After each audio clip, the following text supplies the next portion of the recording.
নমস্কার বন্ধুরা, আমার চ্যানেলে আমি আপনাদেরকে স্বাগত জানাই। পা ফাটার সমস্যা কম বেশি আমাদের অনেকেরই রয়েছে। সারা বছর পা ফাটলেও শীতের সময় পা ফাটার সমস্যাটা একটু বেশি দেখা যায়।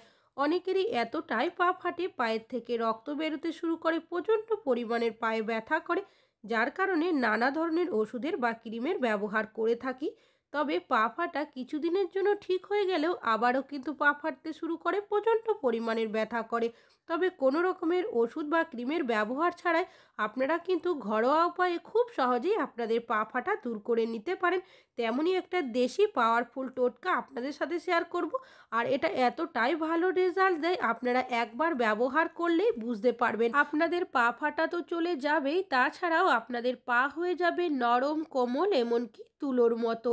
তবে আপনাদেরও যদি পা ফাটার সমস্যা রয়েছে, তাহলে কিন্তু এই ভিডিওটা আপনাদের জন্য, স্কিপ না করে পুরো ভিডিওটা দেখুন, না হলে কিন্তু বুঝতে পারবেন না। চলুন দেখে নেওয়া যাক কিভাবে পা ফাটা দূর করে নেবেন। নিয়েছি বেশ কিছুটা জবা ফুলের পাতা। আমাদের অনেকেরই বাড়িতে জবা ফুলের গাছ রয়েছে, তাছাড়াও বাড়ির চারপাশে কিন্তু জবা ফুলের গাছ দেখতে পাওয়া যায়। জবা পাতার মধ্যে রয়েছে ওষুধি গুণে ভরা, এটা কিন্তু আমরা প্রত্যেকেই জানি। এখান থেকে কিছুটা জবা ফুলের পাতা আমি নিয়েছি। জবা পাতার মধ্যে যেহেতু অনেকটাই নোংরা রয়েছে, যার কারণে জবা পাতাগুলো আমি ভালো করে পরিষ্কার জল দিয়ে প্রথমে ধুয়ে নেব। এবার আপনারা চাইলে জবা পাতাগুলো শুকনো কাপড় দিয়ে মুছেও নিতে পারেন, তবে আমি কিন্তু মুছলাম না।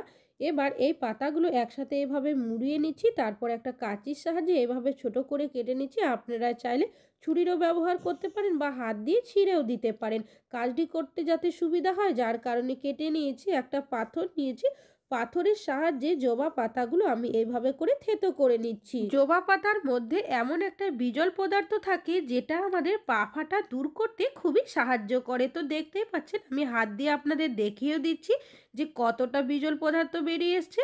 এবার যে থেতো করে রাখা জবা পাতাটা রয়েছে, সেটা একটা পাত্রের মধ্যে আমি তুলে নিয়েছি। এবার পাত্রটাকে সাইডে সরিয়ে রাখছি। আর নিয়ে নিয়েছি এখানে আমি একটা ছোট সাইজের অর্ধেক পেঁয়াজ, আর নিয়েছি এখানে একটা গ্রেটারের সাহায্যে পেঁয়াজটাকে আমি এইভাবে করে গ্রেট করে দিচ্ছি। তবে ডাইরেক্ট কিন্তু গ্রেট করা পেঁয়াজটা এখানে ব্যবহার করব না। পেঁয়াজের যে রসটা থাকে সেটাই কিন্তু আমার লাগবে। তার জন্য নিয়ে নিয়েছি এখানে একটা চায়ের ছাঁকনির মধ্যে গ্রেট করা পেঁয়াজটাকে দিয়ে তারপর এইভাবে করে একটু চেপে দেব, তাহলেই দেখবেন রসটা কিন্তু সুন্দরভাবে বেরিয়ে আসবে। এখানে কিন্তু 1 চামচ পরিমাণেরই পেঁয়াজের রস আমাদের লাগবে। এখানে অর্ধেক লেবু, এখান থেকেও আমি 1 চামচের মতো লেবুর রস চেপে দিয়ে দেব। পেঁয়াজের রস আর লেবুর রস এখানে দুটোই কিন্তু 1 চামচের মতো আমাদের লাগবে। তারপর সব উপকরণগুলো চামচের সাহায্যে ভালো করে মিশিয়ে নেব। তো দেখতেই পাচ্ছেন খুব ভালোভাবে মিশিয়ে নেওয়া হয়ে গেছে। এবার নিয়ে নিয়েছি এখানে আমি কোলগেট। আপনারা এখানে যে কোনো সাদা ধরনের টুথপেস্টের ব্যবহার করতে পারেন। এবার দিয়ে দিচ্ছি সামান্য পরিমাণের হলুদের গুঁড়ো। তারপর সব উপকরণগুলো আবারও খুব ভালোভাবে মিশিয়ে নেব। যখনই এইভাবে মেশাবেন, মেশাতে মেশাতেই দেখবেন অনেকটাই ফুলে উঠবে, আর এটা কিন্তু একটা ক্রিমের মতো তৈরি হয়ে যাবে। এবার এই যে একটা মিশ্রণ তৈরি হলো, সেটা কিন্তু এখনও সম্পূর্ণ রেডি হয়নি। এখানে আরও একটা উপকরণ দিতে হবে, তাহলেও কিন্তু এই রেমেডিটা তৈরি হয়ে যাবে। তো তার আগে এই মিশ্রণটাকে সাইডে সরিয়ে রাখছি। কিভাবে ব্যবহার করবেন সেটা পরে অন্যদিকে আমি এখানে নিয়েছি একটা পাত্র, আপনারা যে কোনো পাত্র নিতে পারেন। আর নিয়ে নিয়েছি এখানে আমি অর্ধেক লেবু। এখান থেকে 1 চামচের মতো লেবুর রস এর মধ্যে দিয়ে দেব। আর দিয়ে দিচ্ছি সামান্য পরিমাণের খাবার সোডা। দেখতেই পাচ্ছেন খাবার সোডা দেওয়ার সাথে সাথে একটা রিয়াকশন করতে শুরু করেছে। তারপর চামচের সাহায্যে একটু মিশিয়ে নেব। আর নিয়ে নিয়েছি এখানে আমি শ্যাম্পু। আপনারা এখানে যে কোনো শ্যাম্পুর ব্যবহার করতে পারেন। সামান্য পরিমাণের শ্যাম্পু দিয়েছি। তারপর আবারও 3টে উপকরণকে ভালো করে মিশিয়ে নিচ্ছি। তো দেখতেই পাচ্ছেন এটা কিন্তু একটা ক্রিমের মতো তৈরি হয়ে গেছে। এবার এটা আপনারা কিভাবে ব্যবহার করবেন চলুন দেখে নেওয়া। যে ফাটা অংশগুলো থাকে সেখানে কি করবেন, একটা পুরনো ব্রাশের সাহায্যে এইভাবে মিশ্রণটা হালকা করে ঘষে লাগিয়ে নেবেন। এতে কি হবে, অনেকেরই দেখবেন অনেকটাই পা ফাটার যে অংশগুলো থাকে সেখানে নোংরা ময়লা থাকে, যার কারণে রক্ত বেরোতে শুরু করে। এইভাবে মিশ্রণটা লাগিয়ে দিলে দেখবেন নোংরা ময়লাগুলো সহজে পরিষ্কার হয়ে যাবে। নখের সাইডেও লাগিয়ে দিয়েছি। 5 মিনিট রাখার পর আপনারা লেবুর খোসাটা দিয়ে এইভাবে একটু ভালোভাবে ঘষে নেবেন। তো কাজটি কিভাবে করছি সেটা একটু ভালোভাবে দেখলেই বুঝতে পারবেন। এইভাবে করে লেবুর খোসা ঘষে দেওয়ার পর আপনারা আপনারা 5 মিনিট আরও রেখে দেবেন। অন্য পায়ের মধ্যেও একইভাবে মিশ্রণটা আমি এইভাবে ব্রাশের সাহায্যে লাগিয়ে নিচ্ছি। তারপর লেবুর খোসা দিয়ে আবারও আগের মতো এইভাবে ঘষে নেব। এবার বাকি যে মিশ্রণটা রয়েছে সেটাও কিন্তু ফেলবো না, এটাও ব্যবহার করব। নিয়ে নিয়েছি একটা পাত্র। এমন একটা পাত্র নেবেন যেটা খাবার কাজে ব্যবহার করেন না, আর এর মধ্যে দিয়ে দিচ্ছি বেশ কিছুটা পরিমাণের কুসুম গরম জল। বাকি যে মিশ্রণটা ছিল সেটা এই জলের মধ্যে দিয়ে দিয়েছি। তারপর হাত দিয়ে নাড়িয়ে ভালো করে একটু ফেনা করে নেব। এই মিশ্রণটা আপনারা কি করবেন, পায়ের মধ্যে যে মিশ্রণটা লাগিয়ে রেখেছিলেন তারপর এভাবে করে আপনারা পা দুটো মিশ্রণের মধ্যে দিয়ে রেখে দেবেন 5 মিনিটের জন্য। তারপর এইভাবে ভালো করে একটু নাড়িয়ে নেবেন। এইভাবে নাড়ালেই দেখবেন পায়ের মধ্যে যে নোংরা ময়লা থাকে সেটা কিন্তু সহজেই বেরিয়ে আসবে। দেখবেন প্রচণ্ড পরিমাণের পা ফাটা থাকে, পায়ের থেকে রক্ত বেরোতে শুরু করে, তারা কি করবেন, নিয়ে নেবেন এই ধরনের পা ঘষার যে ব্রাশ থাকে সেগুলো দিয়ে এইভাবে করে পায়ের ফাটার অংশগুলো ভালো করে ঘষে নেবেন। এইভাবে যখনই আপনারা ঘষে নেবেন দেখবেন পায়ের যে মোড়া চামড়া থাকে সেগুলো সহজেই কিন্তু বেরিয়ে যাবে। একইভাবে অন্য পায়ের মধ্যে গোড়ালির সাইডটা এইভাবে ঘষে নিচ্ছি। তাছাড়াও যখন দেখবেন পায়ের মধ্যে নোংরা ময়লা থাকে বা পা ফাটার মধ্যে নোংরা থাকে সেটা সহজে কিন্তু পরিষ্কার হয় না।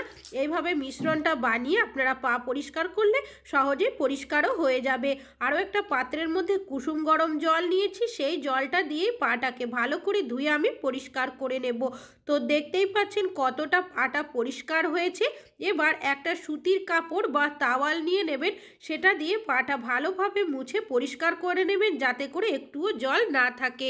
এবার নিয়ে নিয়েছি একটা পাত্র, এর মধ্যে দিয়ে দিচ্ছি আমি 1 চামচের মতো সর্ষের তেল। এখানে কিন্তু সর্ষের তেলেরই ব্যবহার করতে হবে। এবার এই পাত্রটাকে গ্যাসের মধ্যে বসিয়ে দেব, তেলটাকে ভালো করে গরম করে নেব। তো দেখতেই পাচ্ছেন তেলটা কিন্তু ভালো মতো গরম হয়ে গেছে। আগে যে মিশ্রণটা করে রেখেছিলাম তার মধ্যে তেলটাকে দিয়ে ভালো করে মিশিয়ে নেব। আর এখন কিন্তু মিশ্রণটা কুসুম গরম অবস্থায় রয়েছে। এই মিশ্রণটা যখনই ব্যবহার করবেন কুসুম গরম অবস্থাতেই কিন্তু ব্যবহার করতে হবে। এর যেখানে ফাটা অংশগুলো থাকবে সেখানে কিন্তু এই মিশ্রণটা আপনারা ব্যবহার করবেন। তো দেখতেই পাচ্ছেন আমি কিন্তু মিশ্রণটা নিয়ে নিয়েছি, আবারও এইভাবে করে একটু নাড়িয়ে মিশিয়ে নিলাম। এবার হাতের সাহায্যে কিছুটা মিশ্রণ নেব, তারপর এইভাবে করে গোড়ালির সাইড থেকে আমি মিশ্রণটাকে লাগিয়ে নেব। কেন কি গোড়ালির সাইডটাই কিন্তু বেশিরভাগই পায়ের ফেটে থাকে। এইভাবে করে মিশ্রণটা আমি চারিদিকে লাগিয়ে নিয়েছি। কিভাবে করছি সেটা ভালোভাবে দেখলেই বুঝতে পারবেন। অনেকেরই পায়ের তলার সাইডে একটু ফাটা ফাটা হয়ে থাকে, সেক্ষেত্রে আপনারা তলার সাইডেও কিন্তু একটু মিশ্রণ লাগিয়ে নিতে পারেন। এইভাবে করে দুটো পায়ের মধ্যেই আমি মিশ্রণটা ভালো করে লাগিয়ে নিচ্ছি। অতিরিক্ত পা ফাটা রয়েছে, পায়ের থেকে রক্ত বেরোচ্ছে, প্রচণ্ড পরিমাণের পায়ে ব্যথা হয়, তারা সপ্তাহে 2 দিন এইভাবে করে রাত্রে শোয়ার আগে মিশ্রণটা লাগিয়ে নেবেন। আর যাতে মিশ্রণটা কোনোভাবে ঝরে না যায় সেক্ষেত্রে আমি এখানে প্লাস্টিক নিয়েছি। প্লাস্টিকটা এভাবে পায়ের মধ্যে পরিয়ে একটা গিটের মতো দিয়ে দিয়েছি। তো দেখতেই পাচ্ছেন দুটো পায়ের মধ্যেই কিন্তু প্লাস্টিক এইভাবে পরে দিয়েছি। দিয়ে একটু এইভাবে চেপে দেব যাতে করে মিশ্রণটা ভালো মতো লেগে থাকে। এইভাবে সারা রাত আপনারা রেখে দেবেন। সারা রাত রাখার পর সকালে কি করবেন, প্লাস্টিকটাকে খুলে নেবেন, প্লাস্টিকটা দিয়ে মিশ্রণটাকে আপনারা এইভাবে করে মুছে নেবেন। তবে আপনাদের যাদের পা ফাটা তুলনামূলকভাবে কম সেক্ষেত্রে আপনারা কিন্তু সপ্তাহে 1 দিন এইভাবে করে কাজটি করতে পারেন। প্লাস্টিকটা দিয়ে মিশ্রণটা এইভাবে করে মুছে পরিষ্কার করার পর সাথে সাথেই কিন্তু পাটা ধোবেন না, এইভাবে করে রেখে দেবেন আপনারা 10 থেকে 15 মিনিটের জন্য। তারপর কুসুম গরম জল দিয়ে পাটাকে ভালো করে ধুয়ে পরিষ্কার করে নেবেন। পরিষ্কার করে নেওয়ার পর একটা সুতির কাপড় বা তাওয়ালের সাহায্যে পাটাকে আবারও ভালো করে মুছে পরিষ্কার করে নেবেন। তারপর আপনারা নিজেরাই কিন্তু পাগুলো দেখেই বুঝতে পারবেন যে পা ফাটা কতটা কমে গেছে, এমনকি পায়ের ব্যথাটাও কিন্তু অনেকটাই কমে গেছে। তাছাড়াও পাটা নরম তুলোর মতো হয়ে যাবে। এইভাবে আপনারা মুছে পরিষ্কার করার পর নিয়ে নেবেন ভ্যাসলিন বা বোরোলিন বা নারকেল তেল, যেটা আপনাদের কাছে থাকবে।